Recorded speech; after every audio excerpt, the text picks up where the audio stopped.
அன்னைக்கு இந்த மாதிரி கதை சொல்லியே. அப்புறம் எப்படி சொன்ன?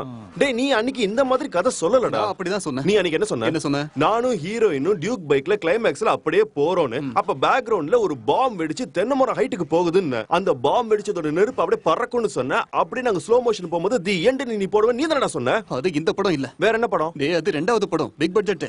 இது லோ பட்ஜெட் மொத படம். எதுவா இருந்தாலும் சரி நான் டேட் தர மாட்டேன். என்ன டேட் தர மாட்டியா? நீ நிறைய டேட் தரேன்னு சொன்ன. யார் சொன்னா? நீ தான்டா சொன்ன. நான் பெரிய ஆர்டிஸ்ட் ஆகணும், எனக்கு நடிக்க நிறைய ஆசை இருக்குன்னு என் பின்னாடியே லோன்னு சுத்திட்டு இருந்தீங்க. முதல்ல நான் சொல்றத கேளுங்க. உன்னோட கதை வேணுமா இவனை நடிக்க வைக்கணுமான்னு நான் தான் முடிவு பண்ணணும். ஏன்னா டைரக்டர் நான் தானே. படம் பார்க்கணுமா வேணாமான்னு ஜனங்க முடிவு பண்ணுவாங்க. அதுக்கு நாங்க வேணும். டேய் நீ டைரக்டரா இருந்து ஒரு பிரயோஜனமும் இல்ல. இந்த படத்தை பண்ணணும்னா அதுக்கு ஒரு நல்ல ப்ரொடியூசர் வேணும். ஒரு விஷயத்த சொல்லிடுறேன், லோ பட்ஜெட்ல என்னால படம் பண்ண முடியாது. படம் நல்ல ரிச்சா வரணும். அதுக்கு கண்ணை மூடிட்டு காசு செலவு பண்ற ப்ரொடியூசர் வேணும். அப்படி பணம் செலவு பண்ணதுனாலதான் நான் இப்படி கஷ்டப்பட்டுக்கிட்டு இருக்கேன். நீங்க இங்கதான் இருக்கீங்களா? இங்கதான் இருக்கேன்.